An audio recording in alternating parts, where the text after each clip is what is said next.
Malinaw na patama kay Amy Marcos mismo. Buo ang pamilya, mga kababayan, tulad ng sinabi natin. Yung ating Pangulong Bongbong Marcos, model father, maayos ang pamilya, maayos yung asawa. Si Amy Marcos, wasak, walang asawa. At alam naman natin kung ano yung kwento, mga kababayan, ng love life ni Amy Marcos. O di ba? Sino ang hindi nagabayan? Ang dapat gabayan ng tama, mga kababayan. Si Amy Marcos, siya yung naligaw ng landas. Kaya nga masama ang ugali niya. Naligaw ng landas, mga kababayan. Binabaliktad niya yung kanyang kapatid si Bongbong Marcos. Maayos, mabait, hindi pala mora. Hindi nga magsalita ng masama laban sa pamilya Duterte. Pati sa kanya, the words na naging naging pahayag ng ating Pangulo, pinakang mabigat na nasagot niya after siyang bantaan ni Sara Duterte, ito anya ay aking papalagan. At sa kanya naman, sa kanyang ginawang paninira during the INC meeting, prayer rally ng INC, that woman anya that you saw on TV is not my sister. Yun lang ang sinabi ng ating Pangulo. So, sino ngayon ang hindi nabantayan, hindi nagabayan ng tama? Sino yung wasak ang pamilya?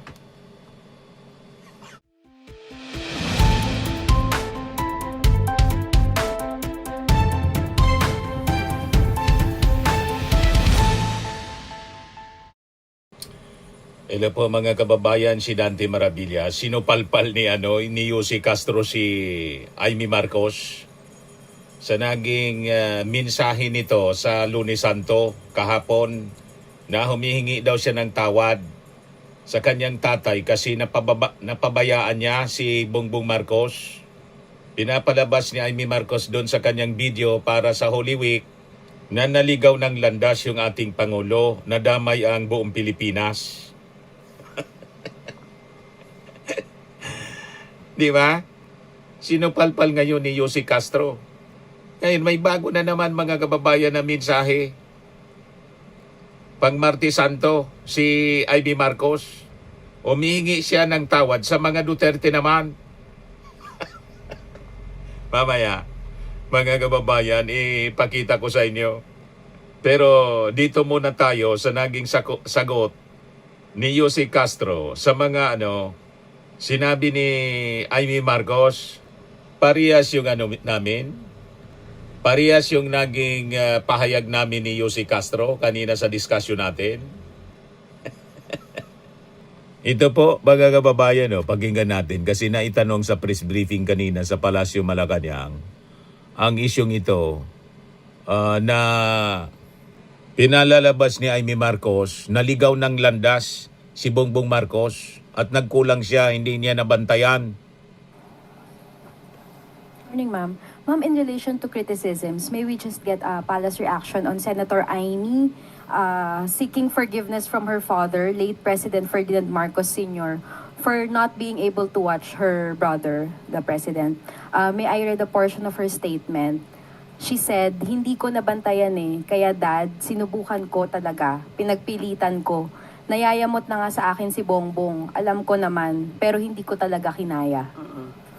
Okay, mas maganda po siguro mahimay natin ang mga bawat salita ni Senator Amy Marcos. Ito naman ay para para malaman din ng taong bayan. Ano nga ba ang totoo? Ang sabi niya ay hindi nabantayan. Sino kaya talaga ang hindi nabantayan ng magulang at sino ba talaga ang hindi nabantayan ang kapatid?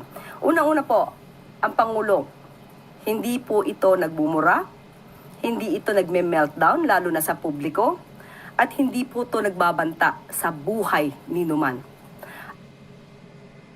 Backfire. Ang hindi nabantayan, ang tinutukoy ni Yussi Castro, malinaw yung kanyang kaibigan. Hindi napalaki ng tama si Sara Duterte. Di ba? Pati siya na nahawa siya sa masamang ugali ng mga Duterte. Kasi kinikilala niya ngayon na pangalawang tatay, si Digong. Humingi na ngayon naman ng tawad si Amy Marcos kay Sara at saka kay Digong kasi pinahamak daw niya.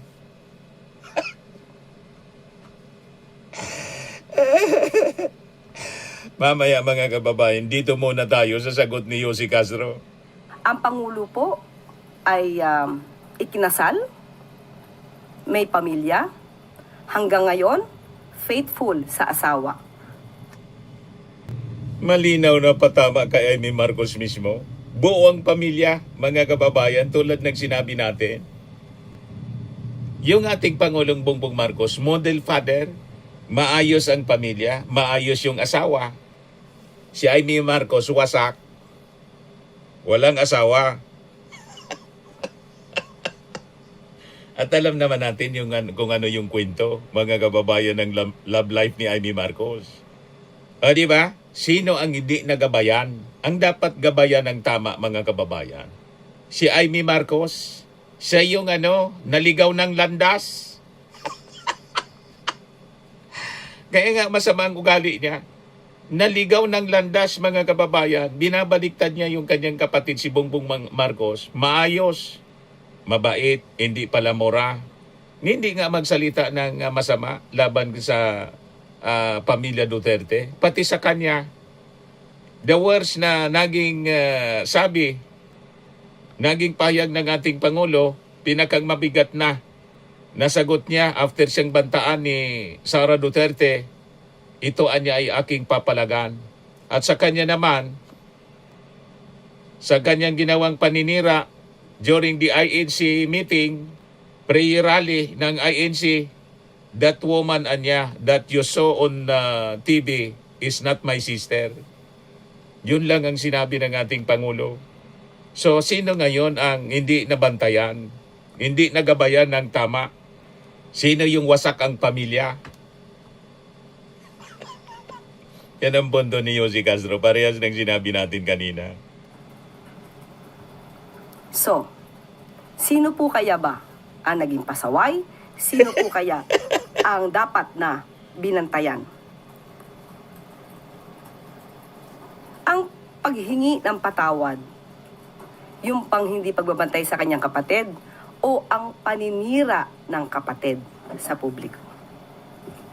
Ma'am, nakausap niyo po ba si President Marcos regarding sa latest statement ng kapatid niya? Alam po ng Pangulo ang nangyayari sa atin at sa mga pangyayari sa ating paligid.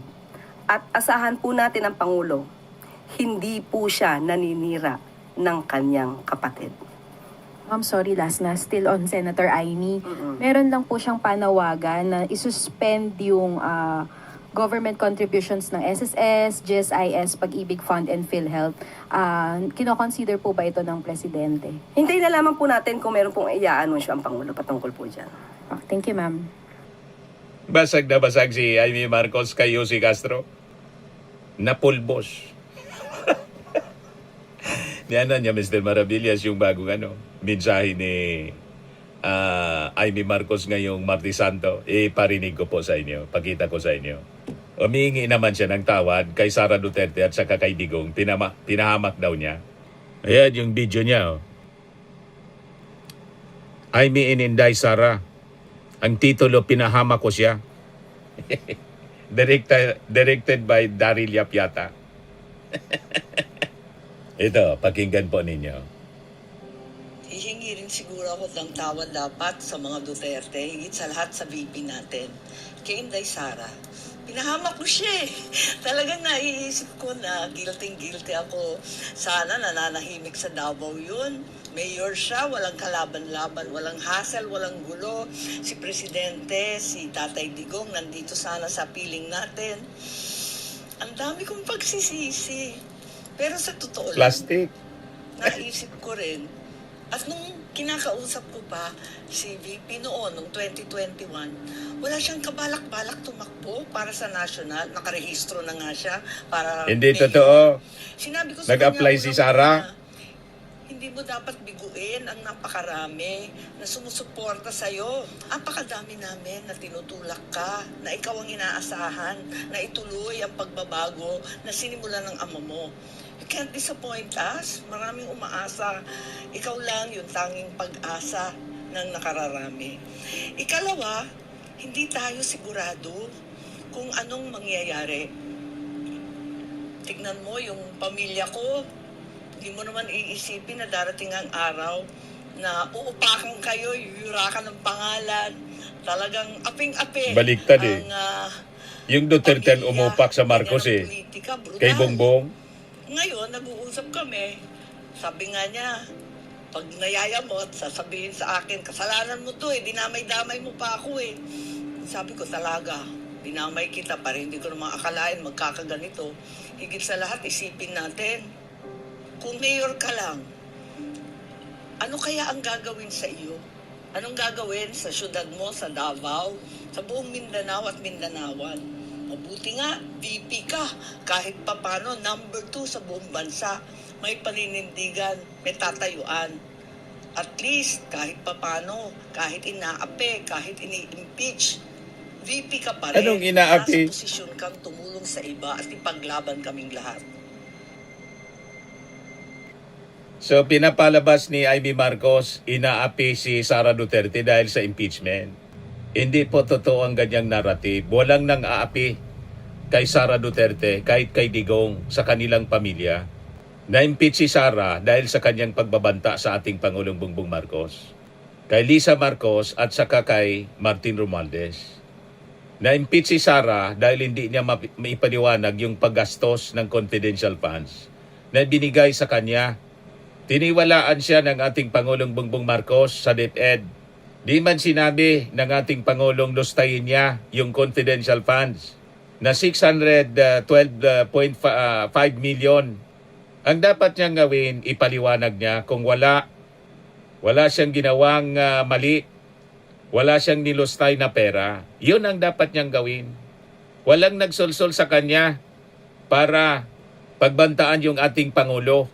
Lahat yun ay kanyang sariling kagagawan dahil sa kanyang kayabangan at kayabangan ng kanyang pamilya. Ngayon, dapat talaga siya humingi ng tawad. Hindi lang kay Sara Duterte at sa dating Pangulong Digong kung bakit napahamak, kundi pati sa mga mamamayang Pilipino. Kasi kung hindi niya sana pinakilala si Digong, mga kababayan, noong 2016, hindi namin sana siya binoto. Wala sana nangyari, mga kababayan, na EJK sa buong Pilipinas that killed more or less 30,000 Filipino, including children. Talagang dapat siya na humingi ng tawad hindi lang sa mga Duterte, kundi sa mga mamamayang Filipino. Di ba po? Na yun talaga po yung dahilan kung bakit nakulong si Digong, na kinikilala niyang Tatay Digong na niya ngayon. Pero walang kinalaman doon yung ating Pangulong Bongbong Marcos. Kasi yon sarili niyang kagagawan. Ulitin natin, 2017 yung kaso na Crimes Against Humanity. Final, laban kay Digong. Wala pa. Pribadong tao pa, mga kababayan, si Bongbong Marcos. Nagkataon lang yung warrant of arrest nilabas ng ICC through Interpol. Panahon ng ating Pangulong Bongbong Marcos. Kaya siya na-deliver sa The Hague, sa ICC. At ang may kasalanan lahat nito si Digong kasi hindi niya naisip na dapat sana umalis siya hindi lang sa ICC kundi pati sa Interpol para hindi sana siya na-deliver. So, lahat ng kasalanan sa Duterte, mga kababayan. Now, kay Sara Duterte, dapat siya humingi ng tawad talaga at saka sa ating mga mamamayang Filipino. Kasi kung hindi niya itinulak si Sara Duterte na maging vice-presidente, ang vice-presidente sana na nanalo si Tito Sen. Matino sana yung ating vice-presidente, katuwang ng ating Pangulong Bongbong Marcos sa pagsiservisyo. Hindi tulad ngayon. Inutil yung vice-presidente, naging perwisyo pa, mga kababayan, at naging banta pa sa kanyang kapatid mismo. So talagang dapat na humingi ng tawad si Amy Marcos, hindi lang sa mga Duterte, kundi sa ating mga mamamayang Filipino. Tama po mga kababayan? At hindi lang siguro na dapat siya humingi ng tawad dahil sa kanyang malaking kasalanan, hindi lang sa mga Duterte, kundi sa mga mamamayang Filipino. Kasi dahil sa mga Duterte, maraming na-EJK. Ang dapat na gawin ni Amy Marcos, mag-resign siya sa pagiging senador para makabayad naman siya ng kanyang mga kasalanan, hindi lang sa Duterte, kundi sa mga mamamayang Filipino. Hindi sana namin binoto si Digong at hindi sana namin binoto si Sara Duterte na siya yung nagpakilala sa atin. Tama po mga kababayan? O ngayon, ibalik na lang natin kay Yussi Castro mga kababayan para marinig natin yung mga importanteng announcement. O ito yung mga magagandang announcement, balita. Maginhawang biyahe at menos gastos, iyan ang nais ni Pangulong Ferdinand R. Marcos Jr. sa mga motorista. Batid ng Pangulo ang araw-araw na kalbaryo ng mga biyahero mula Nueva Ecija at Karatig Probinsya sa Cagayan Valley patungong Tarlac at ibang bahagi ng Central Luzon. Bukod sa matinding traffic, inindari ng mga negosyo at consumer ang mas mataas na transportation cost para sa mga produkto at serbisyo. Dahil dito, ipinag-utos ni Pangulong Marcos Jr. na buksan ang mga kritikal na connector roads para mas maging maginhawa ang biyahe at mabawasan ang gastos. Makakatipid na tayo sa langis, mas mabilis pang makakarating ang mga produkto at serbisyo, lalo na sa mga nangangailangan dito. Kaya ngayong araw ay tumungo si Pangulong Marcos Jr. sa Nueva Ecija upang personal na inspeksyonin ang Central Luzon Link Expressway Contract Package 4. Malaking improvement ang hatid ng nasabing 4-lane expressway na nagkokonekta sa Aliaga, Nueva Ecija at daang Maharlika Highway sa Cabanatuan City. Kung noon ay mahigit 1 oras ang biyahe mula Tarlac hanggang Nueva Ecija, ngayon ay inaasang magiging 20 minutes na lang ito. Base sa estima, 11,500 motorista ang makikinabang sa infrastructure project kada araw. Ayon din sa Pangulo, wala pang sisingilin na toll fee. Muli, wala pa pong babayaran na toll fee para sa mas malayang makadaan ang mga motorista. Ito'y para makatulong sa mga nagbabalik bumiyahe, lalo ngayong parating na ang Holy Week. Matapos ang inspeksyon ng Pangulo ay binuksan sa publiko ang kalsada ngayong araw. Ang inisyatibong ito ay isa lang sa mga hakbang ng uplift upang pagaanin ang pasanin ng ating mga kababayan. May guluman sa gitnang silangan, patuloy naman ang pamahalaan sa pagkilos upang panatiling abot kaya ang mga bilihin, bawasan ang gastos sa transportasyon at tiyaking laging sapat ang enerhiya at mga pangangailangan ng taumbayan. Buo ang paniniwala ni Pangulong Marcos Jr. na basta tuloy-tuloy ang trabaho, sama-sama nating mapapaganda ang buhay ng bawat Pilipino. Malapit na tayo sa Cabanatuan. Andito naman tayo sa Nueva Ecija ngayon para buksan itong 4 na kilometro na section na nagbubuo ng east-west na daan mula Tarlac hanggang dito sa Cabanatuan. At ito ay kasama ulit doon sa ating instruction na buksan lahat na maaring buksan na ng mga connector road para maging mas mabilis ang daloy ng traffic. At malaking bagay ito dahil ang dating ang biyahe na tumatagal dati ng 1 oras kalahati, 1 hour 15, 1 hour 30 minutes, ay magiging 20 minutes na lang, 20 minuto na lang. At malaking bagay ito dahil unang-una, alam naman natin ngayon, ang inaalala natin ang konsumo ng krudo, ng gasolina ay sa pagbawas na pagtagal ng sa bawas ng tagal ng biyahe ay mababawasan din ang konsumo sa fuel. At malaking bagay ngayon yan at lagi nating inaalala yan. At maaari na po akong tumanggap na inyong mga katanungan. Para po sa unang katanungan, Let Narciso, DZRH.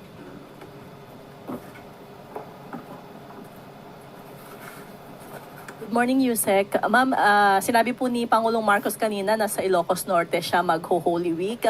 Pwede po bang humingi ng karagdagang detalye? May nabanggit ba siya kung anong mga activity niya doon, anong gagawin niya, or magbabakasyon lang siya? Sa Pangulo po, hindi po uso ang salitang pagbabakasyon. So sabi nga po niya, siya po ay mag-spend ng kanyang Holy Week sa Ilocos Norte kasama ang kanyang pamilya. Walang pagbabakasyon dahil patuloy po ang ating Pangulo sa pagmomonitor at pagbibigay ng utos sa mga kailangan na gawin ng ating mga ahensya sa gobyerno. Kailan po sila pupunta? Hindi po na ibigay sa atin kung anong oras at anong araw, pero binanggit po niya na doon po ang pagbibigay ng oras doon po sa Ilocos Norte. Sunod po na tanong, Samuel Medinilla, Mrs. Mirror. Good morning. Senator Sherwin Gatchalian called on the Executive Department to conduct high-level discussions with Iran to ensure safe passage of Philippine-bound vessels through Strait of Hormuz. Does the President consider this? Kahapon po ay nagkaroon din po ng meeting ang Uplift at yan po ay ipinag-utos na po ng Pangulo kay Secretary Tez Lazaro at ayon po kay Secretary Tez Lazaro ng DFA, makikipag-usap po siya sa ambassador ng Iran. Most probably po ay tomorrow, kung hindi man po magkakaroon ng schedule tomorrow, by next week po. May na-mention po kaya, ma'am, kung may mga ships na nakaschedule na papuntang Pilipinas na dadaan sa Strait of Hormuz? Wala pa po nabanggit sa atin si Secretary. Tapos, on another topic, ma'am, may estimate na po ba kung magkano na yung nagagastos na Marcos administration for its Middle East crisis response? Sa ngayon po ay hinihingi po natin lahat ng ulat ng mga ahensya. Most probably by next week, maibibigay po namin sa inyo. Last na lang, ma'am. May schedule na po kaya kung kailan yung next uplift na committee meeting kung saan? Ibibigay ko po sa inyo yung update. Nagkaroon lang po ng meeting kahapon. Thank you po. Rafi Ayeng, Daily Tribune. Good morning, ma'am. Ma'am, in this time of reflection, ano po ang message niyo sa inyo as of detractors muna ni Pangulong Marcos and then sa mga bashers niyo, namely Harry Roque and Vice President Sara Duterte? Inamin mo, basher sila. So, ibig sabihin, pag basher, wala bang maibibigay na matinong kasagutan o matinong opinion? Sa atin lang, sa ngayon, sa panahon ngayon, ay iwasan po natin sana ang pamumulitika. Kung wala po sila masasabing maganda at kundi paninira lamang, tumigil muna sila or tumigil na sila permanently. At makipagtulungan na lamang po sa administrasyon para sa ika-aangat ng ating bansa at ika-aangat din po ng bawat Pilipino. Ang basher po ngayon, sinasabi natin, pang sariling interes. Para po magiba, masira ang gobyerno. Hindi po yan na napapanahon sa mga kasalukuyan nangyayari sa ating bansa. Follow up lang, ma'am. Ipagdadasal mo ba sila? Lahat po. Lahat ng makasalanan sa mundo dapat ipagdasal. Sunod po na tanong, Ana Bajo, GMA News Online. Yusek, recent Palsesa survey said that yung paglaban sa katiwalian, yung pangunahing dahilan kaya nagtitiwala ang mga Pilipino sa Pangulo. Ano pong reaksyon dito ng Palasyo? Yan naman po talaga ang nais ng Pangulo na maipakita sa taong bayan na ang administrasyon ngayon ay lumalaban sa korupsyon. Ang administrasyon na ito ang siyang magpapaimbestiga sa mga abuso sa gobyerno.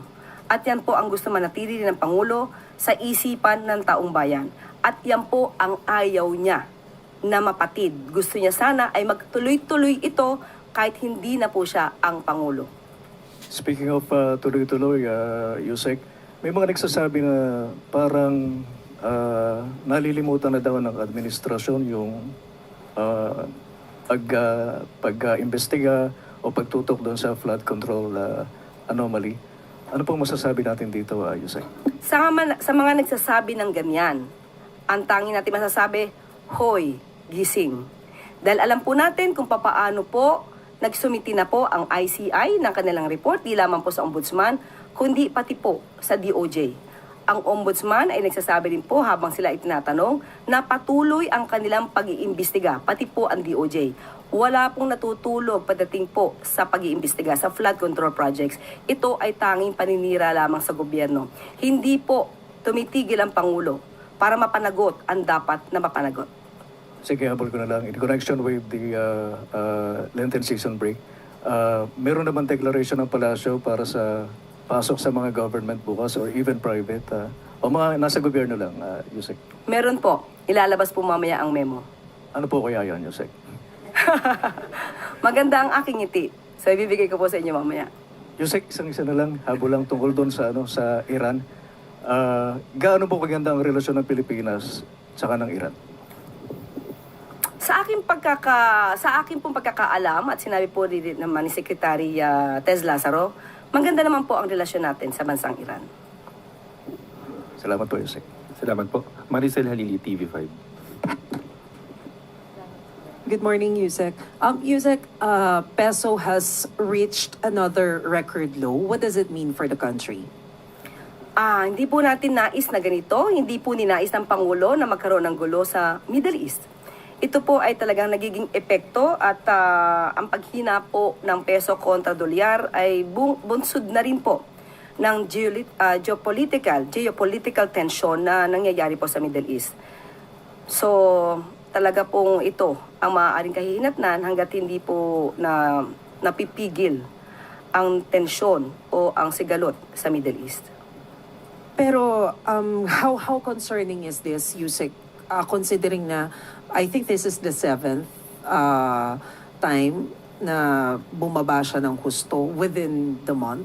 Yes, dahil nga po sa nangyayaring sigalot sa Middle East at ang alam po natin ang ginagawa ng Pangulo at ng administrasyon na ito upang maibsan po ang impact ng epekto nitong sigalot sa Middle East. At gagawin po ang lahat para po maayos ang lahat na nangyayari, pati po ang pagtulong sa ating mga kababayan. Ivy Reyes, Bilyonaryo. Hi, Yusa. Good morning. DTI said no price increase is expected until April 16, but after that period, is it safe to say na we're expecting price increase for basic commodities by then? Nakausap po natin kahapon si Secretary Chris Roque at nag-report po siya sa Pangulo sa Uplift at sinabi po niya na meron nga po tayong listahan dito ng mga produkto. Ibibigay ko po sa inyo, hindi ko po alam kung kayo may kopya na, pero ibibigay ko po sa inyo ang kopya na ito kung saan po nangako po ang mga manufacturers na hindi nga po magkakaroon ng price increase hanggang April 16, 2026. Pero nangako rin po si Secretary Chris Roque na weekly ay magmo-monitor po sila at sa aking pagkakaalam, balak po niyang makipag-meeting muli ngayon sa mga manufacturers para po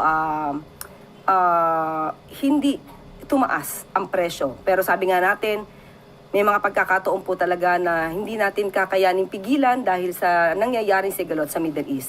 Pero lahat po ng pwedeng gawin ng ahensya ng gobyerno ay gagawin po para po hindi maging mahirap na pasanin ito sa ating mga kababayan. Assuming magtaas po talaga ng presyo after April 16, bukod po sa pakikipag-meeting ng DTI, ano po yung contingency measures ng gobyerno? Okay, sa ngayon po, ayaw na po natin sabihin na magtataas sila. So, doon muna po tayo sa walang price increase at after a week, saka po natin tanungin ang DTI para po sa mas detalyadong programa para dito. Ivan Mayrina, GMA7. Yusek, good morning. The Independent Commission for Infrastructure is set to cease operations today, March 31. I refer to Section 10 or the sunset clause of EO 94 that created the ICI, and I quote, "The ICI shall be rendered functus officio upon the accomplishment of the purposes for which it was created, or unless sooner dissolved by the President." Ang tanong ko po, ma'am, ano ba ang naging basihan ng pag-dissolve sa ICI? Is it because the President thinks the ICI has fully accomplished its mission, or has the President officially dissolved the ICI? Okay. Sabi nga natin at nabanggit mo ang Section 10, ang sunset clause, kung saan binanggit ang functus officio in Latin.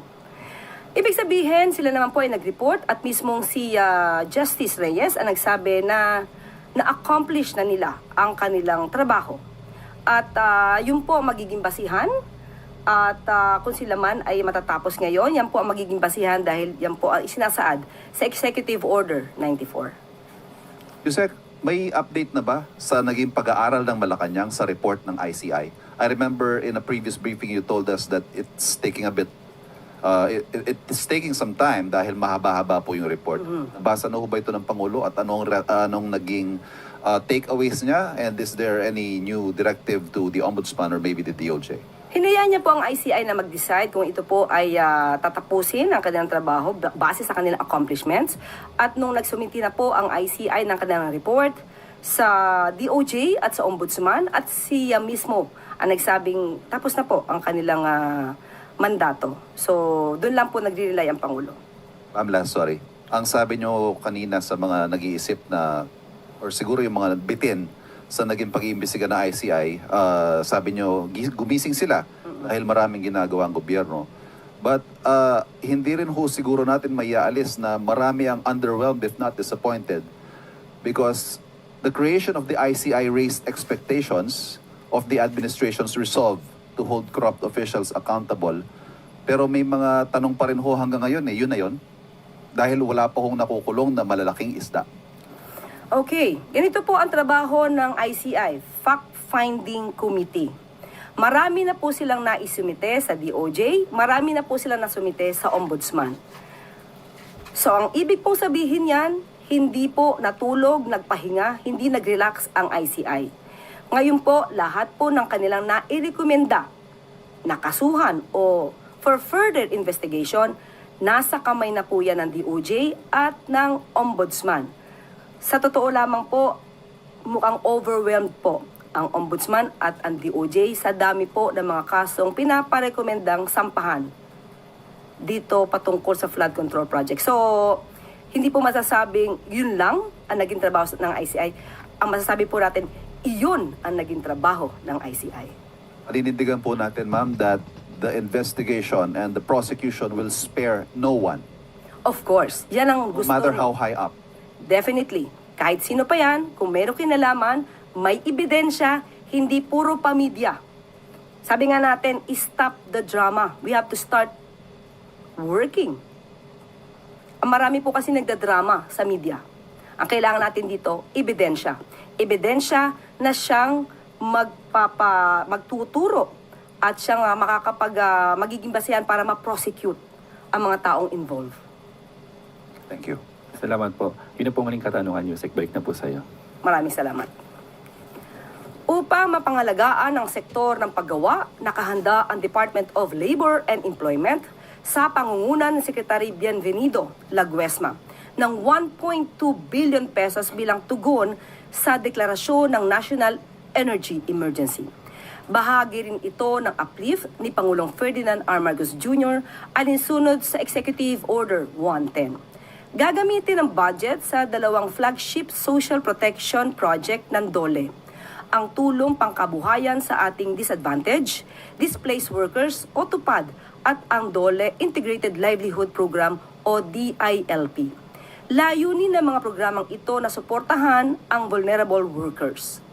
Bilang tugon sa uplift, kasalukuyan nakikipag-ugnayan na ang DOLE sa DOTR, DSWD, DILG at iba't ibang lokal na pamahalaan para sa implementasyon ng targeted emergency employment at livelihood interventions.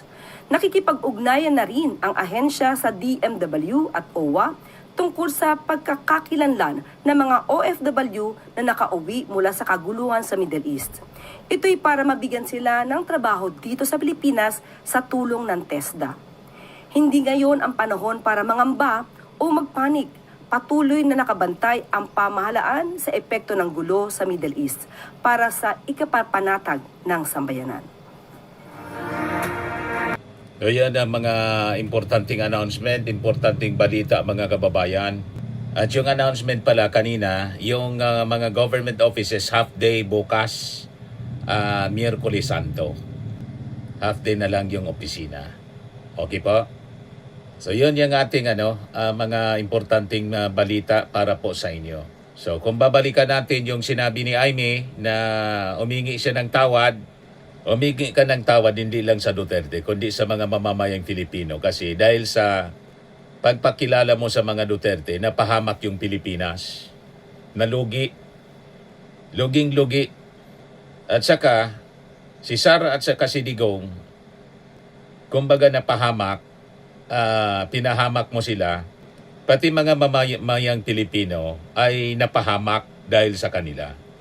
At kung sila napahamak, pinahamak nila kasi yung sarili nila dahil sa kanilang mga maling ginawa sa ating bayan. Tama po? Yun ang malinaw mga kababayan. So ako po si Dante Maravillas. Bye-bye po. God bless.